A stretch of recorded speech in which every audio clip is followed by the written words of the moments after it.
Dear students, college शिक्षा विभाग राजस्थान जयपुर द्वारा आयोजित करवाया जाने वाला ज्ञानदूत कार्यक्रम के तहत आज हम जो टॉपिक आपके लिए लेकर आए हैं वो है क्रिस्टल फील्ड थ्योरी, जिसका दूसरा नाम होता है इलेक्ट्रोस्टैटिक फील्ड थ्योरी। सबसे पहले तो इसका जो इंट्रोडक्टरी पार्ट है वो हम डिस्कस कर लेते हैं कि क्रिस्टल फील्ड थ्योरी क्या होती है। जो सबसे पहले क्रिस्टल फील्ड थ्योरी बेथे और वान ब्लैक के द्वारा दी गई थी आफ्टर द फेलियर और some drawbacks of valence bond theory. Valence bond theory कुछ बातों को समझाने में असफल रही थी, जिसके कारण क्रिस्टल फील्ड थ्योरी दी गई थी। दूसरा जो इम्पोर्टेंट पॉइंट इसमें है वो है there is a electrostatic force of attraction in between central metal atom and donor atom of the ligand. किसी भी कॉम्प्लेक्स में जो सेंट्रल एटम होता है और उसके साथ में जो लिगेंड जुड़े हुए होते हैं, उन लिगेंड्स को हम पॉइंट चार्ज के रूप में मानते हैं या उस नेगेटिव चार्ज के रूप में मानते हैं। तो मेटल और लिगेंड के बीच में जो फोर्स काम करता है वो फोर्स होता है इलेक्ट्रोस्टैटिक फोर्स ऑफ अट्रैक्शन। इस इलेक्ट्रोस्टैटिक फोर्स ऑफ अट्रैक्शन को हम कूलम्बिक फोर्स भी कह देते हैं। ये हमारा हो गया सेकंड पॉइंट। तीसरा जो पॉइंट है वो है देयर इज नो शेयरिंग और intermixing of orbital of central metal atom and ligands, that means there is no orbital overlapping. मतलब मेटल के जो ऑर्बिटल्स हैं और जो लिगेंड के जो ऑर्बिटल्स हैं उनमें कभी भी ओवरलैपिंग नहीं होती, और हमें पता है जब ओवरलैपिंग नहीं होगी तो यहाँ पे आयोनिक बॉन्ड बनेंगे, कोवेलेंट बॉन्ड नहीं बनेंगे। तो CFT क्या कहती है? CFT कहती है कि मेटल और लिगेंड के बीच में जो बनने वाला बॉन्ड है वो प्योरली आयोनिक बॉन्ड होता है, कोवेलेंट बॉन्ड नहीं होता, जैसा कि VBT के अंदर कहा गया था कि कोवेलेंट बॉन्ड बनता है। चौथा जो हमारा पॉइंट है वो है CFT deals only with the d orbitals of the central metal atom. जो केंद्रीय धातु परमाणु होता है, सेंट्रल मेटल होता है, उसके जो d ऑर्बिटल्स होते हैं उन d ऑर्बिटल्स के बारे में हमें क्रिस्टल फील्ड थ्योरी जानकारी प्रदान करती है, या क्रिस्टल फील्ड थ्योरी सिर्फ इन्हीं के बारे में डील्स करती है। लिगेंड्स के जो ऑर्बिटल्स हैं उनके बारे में यहाँ पे कोई भी जानकारी हमें नहीं दी जाती। पांचवा जो पॉइंट है वो है CFT ligands consider as a point charge और ए पॉइंट डाइपोल। यहाँ पे जो लिगेंड है उस लिगेंड को एक पॉइंट चार्ज के रूप में माना गया है या डाइपोल के रूप में माना गया है। न्यूट्रल यदि लिगेंड होगा तो पोलराइजेशन के कारण भी उसमें चार्ज आ जाएगा और वो डाइपोल बना लेगा। इस तरीके से जैसे अमोनिया है, न्यूट्रल लिगेंड होता है लेकिन पोलराइजेशन के कारण यहाँ पे डाइपोल का निर्माण हो जाएगा। छठा जो पॉइंट है वो है interaction between the electron of cation या जो मेटल होती है वो and those of the ligand is entirely repulsive. Metal के इलेक्ट्रॉन्स और लिगेंड्स के इलेक्ट्रॉन्स दोनों में क्या होता है? रिपल्सन होता है। सातवां जो पॉइंट है वो है the repulsive force is responsible for causing the splitting of the d orbital of the metal cation. Central metal के जो d ऑर्बिटल्स हैं, 5d ऑर्बिटल्स होते हैं, उन 5d ऑर्बिटल्स की जो स्प्लिटिंग होती है वो स्प्लिटिंग होने का मेन रीज़न क्या होता है? लिगेंड और मेटल के इलेक्ट्रॉन्स के बीच में रिपल्सन होना। रिपल्सन से क्या होता है? इनकी एनर्जी समान नहीं रह पाती और ये स्प्लिट हो जाते हैं। तो ये कुछ बेसिक पॉइंट थे CFT के लिए। अब हम CFT को डिस्कस करें, क्रिस्टल फील्ड थ्योरी को आगे फर्दर डिस्कस करें, उससे पहले हमें d ऑर्बिटल्स के बारे में थोड़ा सा देखना पड़ेगा, क्योंकि ये बहुत इंपॉर्टेंट चीज़ है। किस तरीके से टेट्राहेड्रल, ऑक्टाहेड्रल या बाकी के जो स्क्वायर प्लेनर कॉम्प्लेक्स है उनमें स्प्लिटिंग होती है, वो किस तरीके से होती है, ये बेस्ड होती है d ऑर्बिटल्स की शेप पे। तो जो सबसे पहला जो है d ऑर्बिटल्स में, हमें पता है d ऑर्बिटल्स दो टाइप के होते हैं। पहला T2g ऑर्बिटल, और दूसरा ईजी ऑर्बिटल। जो T2G ऑर्बिटल्स होते हैं उनके lobes in between the axis होते हैं, ये ट्रिपली डिजनरेट होते हैं और इनके जो नाम होते हैं वो होते हैं DXY, DXZ और DYZ। जैसा कि नीचे मैंने डायग्राम के अंदर दिखा रखा है, ये एक्सिस है। जैसे X और Y अगर D ऑर्बिटल में लूँ तो यहाँ पे मैं लिखूँगा X और यहाँ पे मैं लिख दूँगा Y, तो वो हो जाएगा DXY। देखिए इसके लोब्स एक्सिस के बीच में हैं। इसी तरीके से अगर XZ ले लूँगा तो यहाँ पे X और यहाँ पे Z। इसी तरीके से अगर YZ ले लूँगा तो यहाँ पे मैं ले लूँगा Y और यहाँ पे मैं ले लूँगा Z, तो ये YZ ऑर्बिटल हो जाएगा। ध्यान देने वाली बात सिर्फ इतनी सी है कि इसके lobes in between the axis होते हैं, ठीक है। दूसरा है ईजी। ईजी लोब्स होते हैं अलोंग द एक्सिस, एक्सिस के अनुदिश होते हैं, डबली डिजनरेट होते हैं। ये दो होते हैं, DX²Y² और DZ²। यहाँ पे देखिए DX²Y² में इसका जो लोब है ये लोब एक्सिस के अनुदिश है, इसका लोब है वो भी एक्सिस के अनुदिश है। ऐसे ही DZ² में भी जो लोब होता है वो एक्सिस के अनुदिश होता है, ये एक्सिस के अनुदिश होता है। तो ये हो गई इनकी शेप। अब देखिए ये पढ़ने के पीछे जो कारण था वो कारण क्या था वो हम अभी आपको समझाते हैं कि अब जो क्रिस्टल फील्ड स्प्लिटिंग होती है d ऑर्बिटल्स की, वो किन किन टाइप के जो कॉम्प्लेक्स हैं उनमें किस किस तरीके से होती है, हम उसको अब देखते हैं। पहला जो क्रिस्टल फील्ड स्प्लिटिंग में आता है वो है ऑक्टाहेड्रल, दूसरा टेट्राहेड्रल, तीसरा टेट्रागोनल, और या इसको दूसरा नाम होता है स्क्वायर पिरामिडल, और लास्ट में हम डिस्कस करते हैं स्क्वायर प्लेनर। तो सबसे पहले हम यहाँ पे देख रहे हैं splitting of d orbital in octahedral field. देखिए एक ऑक्टाहेड्रल कॉम्प्लेक्स का मैंने यहाँ पे 3D रिप्रेजेंटेशन आपको दिखा रखा है कि एक ऑक्टाहेड्रल कॉम्प्लेक्स में जो सेंट्रल मेटल होता है वो किस तरीके से 6 लिगेंड के द्वारा घिरा रहता है, सराउंडेड रहता है। यहाँ पे मैं इस तरीके से डायग्राम बना देता हूँ जैसा कि अक्सर बुक्स के अंदर बना हुआ होता है। ये लिगेंड, ये लिगेंड, ये लिगेंड यहाँ पे बना देता हूँ मैं। तो देखिए होता क्या है ऑक्टाहेड्रल कॉम्प्लेक्स के अंदर, जो सेंट्रल मेटल एटम होता है उसकी तरफ लिगेंड अप्रोच करते हैं, और लिगेंड जो अप्रोच करते हैं वो अप्रोच किस दिशा से करते हैं, एक्सिस की दिशा से अप्रोच करते हैं। ये एक्स एक्सिस पे देखो लिगेंड है, ये वाई एक्सिस पे देखो लिगेंड है, जेड एक्सिस के ऊपर देखिए लिगेंड है।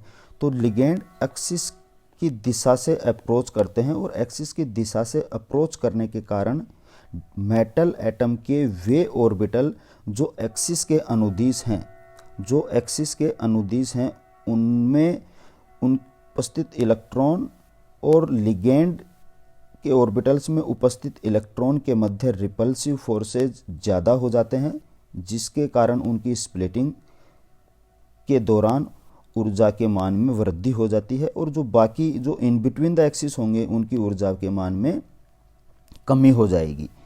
तो देखिए कौन कौन से ऐसे ऑर्बिटल हैं जो कि अलोंग द एक्सिस हैं। हम पहले डायग्राम के अंदर डिस्कस कर चुके हैं कि अलोंग द एक्सिस वाले ये दो ऑर्बिटल हैं, DX²Y² और DZ², जिनको हमने EG ऑर्बिटल नाम दिया है।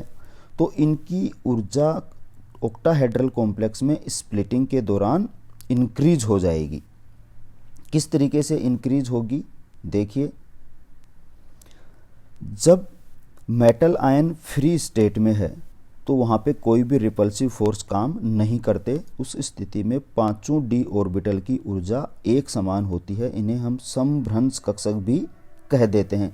लेकिन जैसे जैसे लिगेंड सेंट्रल मेटल एटम के पास आने लगता है, उस स्थिति में मेटल के इलेक्ट्रॉन और लिगेंड के इलेक्ट्रॉन के बीच में रिपल्सन आना शुरू होता है। तो जो एक एवरेज एनर्जी होती है d ऑर्बिटल की स्फेरिक क्रिस्टल फील्ड में, यदि उसका फील्ड हम गोलाकार मान लें तो वहाँ पे थोड़ी सी एनर्जी एक बार इंक्रीज हो जाती है, स्प्लिटिंग नहीं होती।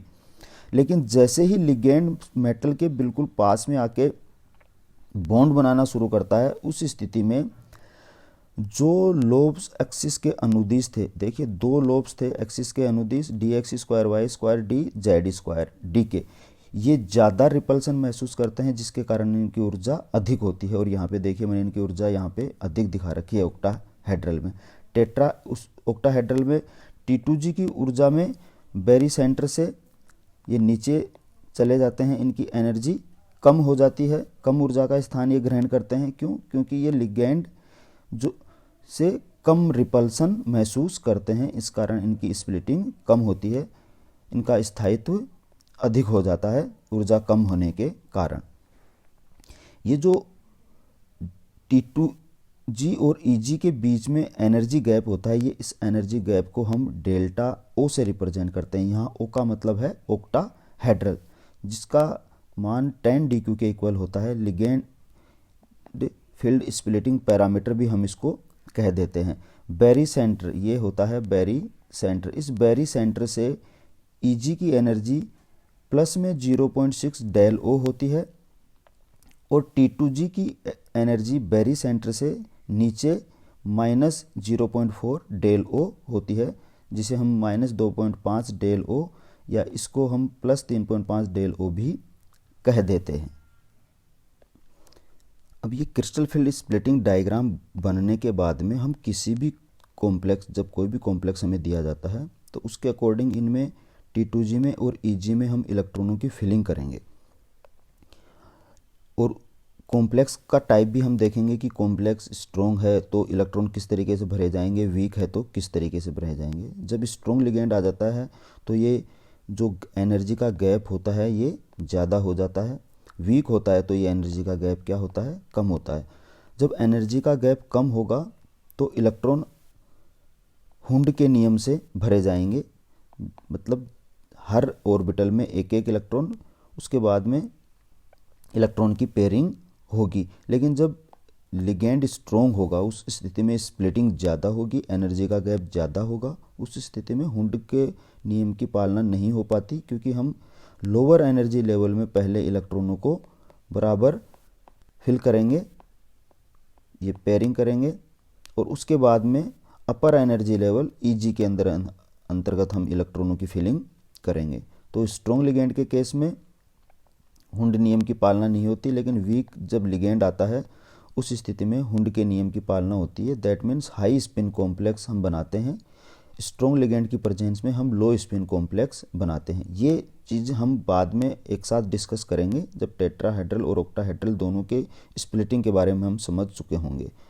तो जो नेक्स्ट वाला हमारा पॉइंट है वो है splitting of orbital in tetrahedral field. अब देखिए टेट्राहेड्रल जो कॉम्प्लेक्स होता है उसकी जो ज्यामिति होती है वो किस तरीके से होती है, उसका डायग्राम मैंने यहाँ पे एक 3D में आपको दिखा रखा है कि किस तरीके से मेटल लिगेंड से सराउंडेड रहता है।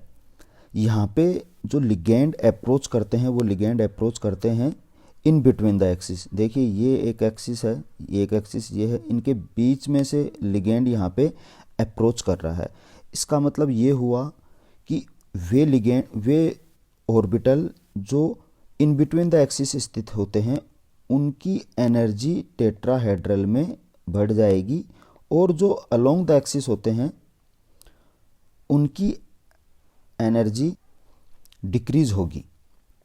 तो देखिए इन बिटवीन द एक्सिस कौन से लिगेंड थे, इन बिटवीन द एक्सिस जो लिगेंड थे वे थे T2G वाले, तो इनकी एनर्जी क्या होगी, बढ़ेगी, और जो EG वाले हैं उनकी एनर्जी क्या हो जाएगी, डिक्रीज हो जाएगी। क्यों? क्योंकि वे अलोंग द एक्सिस हैं। तो इसका जो डायग्राम बनेगा वो डायग्राम किस तरीके से बनेगा आप देखिए। जो फ्री मेटल आयन है, फ्री स्टेट के अंदर पांचों D ऑर्बिटल की ऊर्जा समान है, समभ्रंश है, और क्रिस्टल फील्ड में इनकी एनर्जी इंक्रीज होगी। उसके बाद में जब लिगेंड सेंट्रल मेटल एटम के साथ बॉन्ड बना लेंगे उस स्थिति में जो स्प्लिटिंग होती है तो E वाले ऑर्बिटल्स की एनर्जी कम हो जाती है, T2 वालों की एनर्जी अधिक हो जाती है। क्यों? क्योंकि ये अलोंग द एक्सिस होते हैं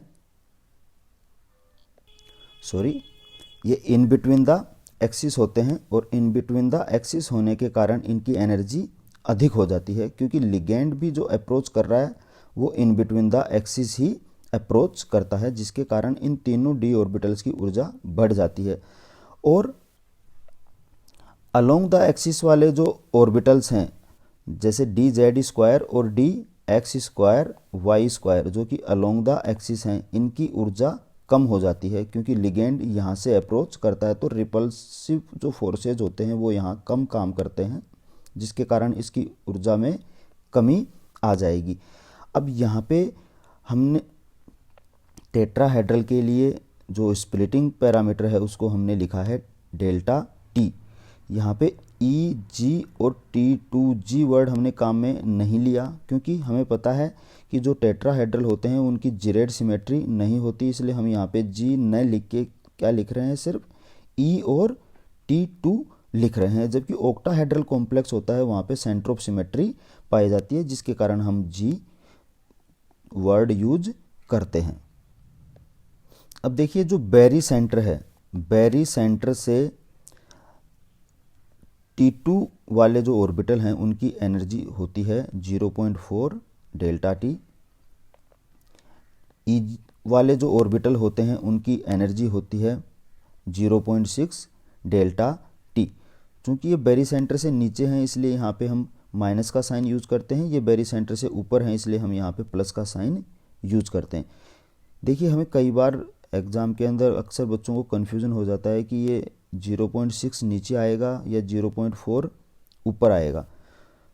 इसको याद रखने के लिए आपको ध्यान रखना है, हमें ये तो पता लग जाएगा कि ई वालों की एनर्जी कम होगी और T2 वालों की एनर्जी ज़्यादा होगी। तो आप क्या कीजिए, आप ये कीजिए कि इस 6 को इस 2 ऑर्बिटल्स हैं इनसे मल्टीप्लाई कर लीजिए, तो जो वैल्यू आएगी वही वैल्यू इन 3 ऑर्बिटल्स को इस 4 से मल्टीप्लाई करने से आनी चाहिए। जैसे यहाँ पे 3 है, 4 से आप मल्टीप्लाई कर लो, 4 तिया 12, और ऐसे ही यहाँ पे 2 ऑर्बिटल हैं इनको आप 6 से मल्टीप्लाई कर लो, 6 दूनी 12। दैट मीन्स जो एनर्जी का जो सम है वो दोनों का कैसा रहना चाहिए, बराबर। ऐसा ही आप ऑक्टाहेड्रल कॉम्प्लेक्स के लिए भी कर सकते हैं, वहाँ पे भी सेम ऐसा ही होगा। एक बार आपको बता देता हूँ, जैसे यहाँ पे Eg ऑर्बिटल है तो यहाँ पे जो एनर्जी होगी वो देखो 0.6 डेल ओ, क्योंकि ऊपर 2 ऑर्बिटल हैं तो 6 × 2 12। ऐसे यहाँ पे 3 ऑर्बिटल हैं तो 3 × 4 12। तो ये 0.6 आप कभी भी नीचे नहीं लिखोगे और 0.4 ऑक्टाहेड्रल के लिए आप कभी भी ऊपर नहीं लिखोगे। दोनों मल्टीप्लाई करके देखोगे तो वैल्यू का जो सम है वो सेम रहना चाहिए। तो ये हमारा था टेट्राहेड्रल कॉम्प्लेक्स के लिए क्रिस्टल फील्ड स्प्लिटिंग डायग्राम। अब देखिए जो ऑक्टाहेड्रल और टेट्राहेड्रल क्रिस्टल फील्ड है, ऑक्टाहेड्रल और टेट्राहेड्रल, उसमें एक चीज़ हमें ध्यान रखनी है कि टेट्राहेड्रल कॉम्प्लेक्स के अंदर जो डेल्टा टी का मान होता है, दैट मीन्स जो क्रिस्टल फील्ड स्प्लिटिंग होती है वो क्रिस्टल फील्ड स्प्लिटिंग कम होती है किसके रेस्पेक्ट में, ऑक्टाहेड्रल के रेस्पेक्ट में। ऑक्टाहेड्रल में क्रिस्टल फील्ड स्प्लिटिंग ज़्यादा होती है, टेट्राहेड्रल में क्रिस्टल फील्ड स्प्लिटिंग कम होती है। उसका रीज़न ये होता है कि एक तो ऑक्टाहेड्रल कॉम्प्लेक्स के अंदर जो लिगेंड अप्रोच करते हैं वो लिगेंड एक्सिस के थ्रू अप्रोच करते हैं, एक्सिस के थ्रू अप्रोच करते हैं, और एक्सिस के थ्रू अप्रोच करने के कारण क्या होता है, सेंट्रल मेटल एटम और लिगेंड के बीच में ज़्यादा रिपल्सन होगा। ज़्यादा रिपल्सन होने के कारण स्प्लिटिंग क्या होगी, ज़्यादा होगी। दूसरा, यहाँ पे 6 लिगेंड सेंट्रल मेटल एटम के साथ में अटैच हैं, जिसके कारण भी रिपल्सन ज़्यादा होता है और क्रिस्टल फील्ड स्प्लिटिंग का मान क्या हो जाएगा, ज़्यादा।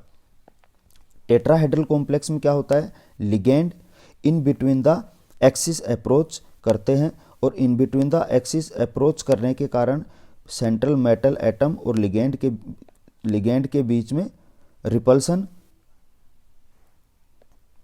कम होगा, और रिपल्सन कम होने के कारण क्रिस्टल फील्ड स्प्लिटिंग कम होगी। दूसरा, यहाँ पे 4 ही लिगेंड होते हैं, जिसके कारण सेंट्रल एटम और मेटल के बीच में रिपल्सन कम होता है, तो क्रिस्टल फील्ड स्प्लिटिंग का मान भी कम हो जाएगा। अब क्रिस्टल फील्ड स्प्लिटिंग का मान कम होने के कारण जो यहाँ पे बात होती है वो होती है इलेक्ट्रॉन की पेयरिंग। यहाँ पे हमेशा ही हाई स्पिन कॉम्प्लेक्स बनते हैं। क्यों? क्योंकि ये जो गैप होता है, ये एनर्जी का गैप कम होता है। हुंड का जो रूल है, मैक्सिमम मल्टीप्लिसिटी का रूल है, वो हमेशा यहाँ पे लागू होगा। हम इलेक्ट्रॉन की फिलिंग करते समय हमेशा हाई स्पिन कॉम्प्लेक्स बनाएंगे। इस तरीके से हम इलेक्ट्रॉन फिल करेंगे, फिर इलेक्ट्रॉन की हम क्या करेंगे, पेयरिंग करेंगे। इस तरीके से यहाँ पे हमेशा हाई स्पिन कॉम्प्लेक्स का फॉर्मेशन होता है। हाई स्पिन कॉम्प्लेक्स बोल दूँ या इसको मैं स्पिन फ्री कॉम्प्लेक्स भी बोल सकता हूँ, spin free complex.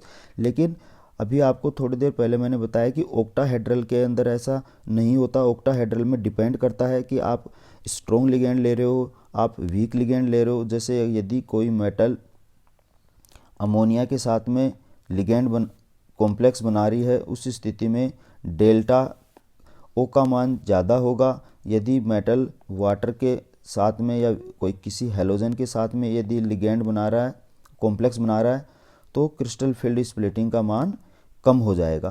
Crystal field splitting का मान ज़्यादा होने से हमेशा स्पिन पेयर्ड कॉम्प्लेक्स बनता है। यहाँ पे इलेक्ट्रॉन फिल किया जाएगा, फिर यहीं पेयरिंग की जाएगी और उसके बाद में अपर वाले एनर्जी लेवल के अंदर इलेक्ट्रॉन की फिलिंग की जाती है। तो यहाँ पे स्ट्रॉन्ग फील्ड के लिए ये और वीक फील्ड के लिए ये एनर्जी गैप कम होगा, और एनर्जी गैप कम होने के कारण हम स्पिन फ्री कॉम्प्लेक्स बना देंगे। एक एक ऑर्बिटल में पहले एक एक अनपेयर्ड इलेक्ट्रॉन रखेंगे और उसके बाद में पेयरिंग करवाएंगे। अब बच्चों, जो नेक्स्ट हमारी जो क्लास होगी, उस नेक्स्ट क्लास में हम यही टॉपिक डिस्कस करेंगे कि स्ट्रॉन्ग लिगेंड और वीक लिगेंड की प्रेजेंस में किस तरीके से इलेक्ट्रॉन भरे जाएंगे। उसके बाद में हम उनकी CFSE, किसी भी कॉम्प्लेक्स के लिए हम CFSE की कैलकुलेशन क्या होती है, उसके लिए जो डिज़ायर्ड फॉर्मूले हैं, उन फॉर्मूलों को हम डिस्कस करेंगे। इसके साथ ही हम ये डिस्कस करेंगे कि कोई भी कॉम्प्लेक्स है वो पैरामैग्नेटिक है या डाईमैग्नेटिक है। कलर प्रॉपर्टी को डिस्कस किया जाएगा कि कलर्ड कॉम्प्लेक्स होगा या कलरलेस कॉम्प्लेक्स होगा। ये सब चीज़ें डिस्कस करने से पहले हमें ये स्प्लिटिंग समझना बहुत आवश्यक था। स्प्लिटिंग अब हमें समझ में आ चुकी है। तो CFSE, मैग्नेटिक प्रॉपर्टी और कलर प्रॉपर्टी के बारे में हम अब आसानी से जानकारी प्राप्त कर सकते हैं। तो आज की क्लास में इतना ही। धन्यवाद।